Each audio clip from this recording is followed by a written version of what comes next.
Yo, what is going on, guys, and welcome back to the Advent Cybersecurity Advent. I don't know what you call it, event from Try Hack Me, right? So we're on task 8 or day 3. This is coming out a little late because this weekend I was actually gone. I couldn't do it. So I will be trying to post day 3, 4, and 5 here fairly quickly. But here we're looking at day 3. So what is it? It is OSINT. So let's follow the story. Here's the story. As the elves are trying to recover the compromised Santa gift shop website, Elf Recon McRed is trying to figure out how it was compromised in the first place. Can we help him by gathering open source information against the website? So they're trying to look using open source information in the website to find if they can find out what vulnerability. How did they figure this out? How did they get in, right? All right. So what is OSINT, Open Source Intelligence Gathering? It's gathering and analyzing publicly available information for intelligence purposes. So what does that mean?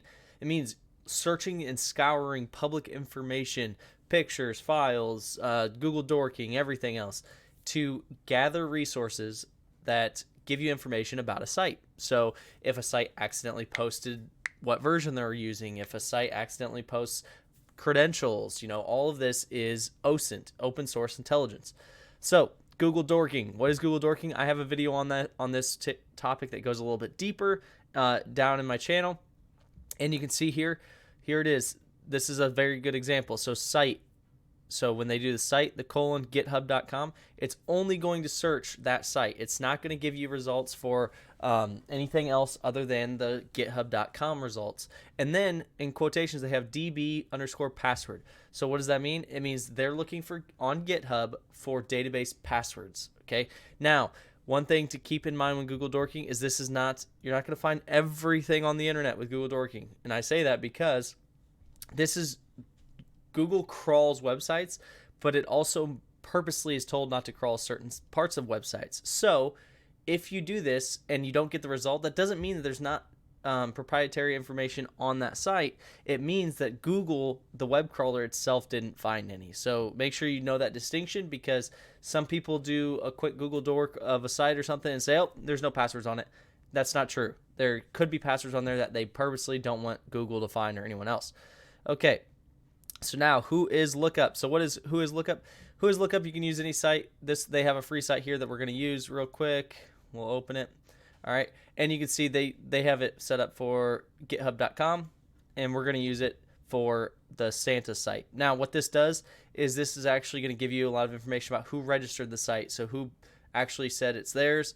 My freaking eyes are like freaking out in the video. So anyway, so what it's going to do is this is going to tell you who registered the site or what company, what email they registered with, their phone number, address, all that stuff. Now, one thing to note, big companies will pay to have this information redacted. So it'll still give you a lot of information, but it's going to be redacted as far as the exact names and stuff like that sometimes. So keep that in mind. Robots.txt, this is a common thing. So any site, any well-known site will have a /robots.txt file. And Google knows, my camera is freaking out too. Google knows to not search these sites and not show those results. Why? Because there's certain sites that, number one, it would destroy Google's search capabilities if they searched every single site in every single directory and every single thing, because they'd just be searching too much. So if you go to a website and they say, hey, we don't want you to search our admin page, we don't want that displayed on Google, that saves Google from having to display that result as well. It saves them some hardware. Now, that's just one, but if you do one on every site, and there's 100 million sites out there, I don't know how many there are, but that's 100 million results that Google doesn't have to give out, and that's 100 million results that Google doesn't have to store, okay? So it helps Google and it helps them, the sites. So have I been pwned? Everyone should know about this. This is pretty common. You go to have I been pwned, you search an email, and it looks for known breaches and tells you if your email has been a part of a breach. Pretty self-explanatory. Then GitHub repos. This is pretty self-explanatory as well. A lot of companies use GitHub to design and build their sites. So you go to GitHub and you try and check those sites. You say, hey, is this on there? And the reason for that is because a lot of people, maybe it's a startup, maybe they're new, they don't know, and they go on GitHub, they start building their code, and they're sharing it with their developers, and they don't realize that it's public. They didn't put any privacy on it. So that's kind of why you're looking for that. So McRed, the Recon Master, searched various terms on GitHub to find something useful like Santa's gift shop, Santa gift, Santa shop, etc., etc. Luckily, one of the terms worked, and he found the website's complete source code publicly available through OSINT. Perfect. So what's the name of the register for the domain Santa gift shop? So we went to this site. Now let's type in Santa gift shop. We'll get rid of that question mark here. Oh, there it is. Santa gift shop, or santagift.shop. Search it. Here it is. Here's the registrar info, namecheap.inc. Now, you can put that there. Now, if you guys are like me and have done some of the OSINT challenges on Try Hack Me before, I believe namecheap.inc is the same registrar on all their sites. So you could have probably guessed that, but that's all right. Now, find the website source code repository on GitHub. So let's go here to the source code, and we're going to search Santa gift shop. And we're going to say search or jump to Santa gift shop. And there it is, Santa gift shop. Boom. Okay, so here is the repository. So here's all their stuff. Now, they're asking us to find the website source code repository and open the file containing sensitive credentials. Now, first thing, if you know how to work or how to read basically website configuration, or not configuration, directories, you could kind of tell what most of these do, right? But the one I'm more interested in is the configuration details, because that's where they're going to be putting in information. And there you go, right there is the flag. Flag equals THM OSINT works. So we have THM OSINT works.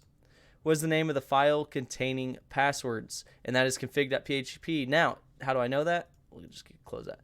Because if you keep scrolling down, you can see they have a database user, and then they have database password, okay? So that's how we know this is the file containing the passwords, and you can see it's the config.php file here. Now, what's the name of the QA server? So this is very common, and I don't think this is why a lot of hackers, or a lot of entry-level people don't understand why they can't get security positions, and it's because this is the type of experience that you need to know when doing serious security things. So, like, for instance, a lot of people on this channel may not know what a QA server even is, right? It's a quality assurance server. It is where you test things, right? If you're implementing something new, if you're going to be doing a patch that you're not sure if it'll break something, you do it on the QA server first to make sure it doesn't break anything that's in production, okay? So, with that said, what is the name of the QA server? And you can see here they have qa.santagift.shop. So there's their QA server. Now, the reason it's important to know that is because QA servers usually don't have proprietary information on it, but can if people leave it and make a mistake. So it's important to be able to differentiate the two and understand what a QA server is versus a production server. So now, what is the database password that's being reused between QA and prod environments? And it's the Santa 2022, and it's sitting right there. Santa 2022. All right. So then check this room if you'd like to learn more about Google Dorking, and I think that's the room we did on the channel.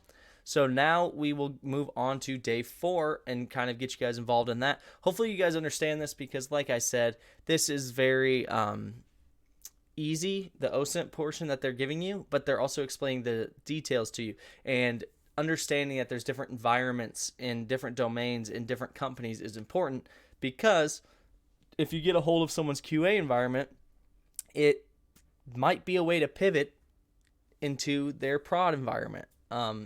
Those are the type of things you're looking for. You're looking for mistakes, because what happens is companies might put their code here, but they're like, oh, it's for the QA environment, so we're good because this isn't our prod environment. We're not sure. But a lot of companies do exactly this. They mimic their QA environment to their prod environment. Now, when I say that, obviously their prod environment isn't named qa.santagift.shop, but they might have the same username and password for both. That's a good example where this was supposed to be just for QA, so it's fine that it's public because there's no information on it, but they take that information and they use it against you in your prod or production environment. So hopefully that makes sense to you guys. Hopefully you guys like this. And if you do, hit that button below, the sub button. You already know. I wanted to give a huge shout out. We hit the 2K before Christmas. You guys killed it. I mean, you guys did it before even almost December, and I was just asking for it for Christmas. So thank you guys so much. Huge shout out. Thank you. I'm going to keep going through these and try and get caught up to where I'm doing them the day of them coming out for you guys, and hopefully that helps you guys proceed and get these done. Thanks, guys.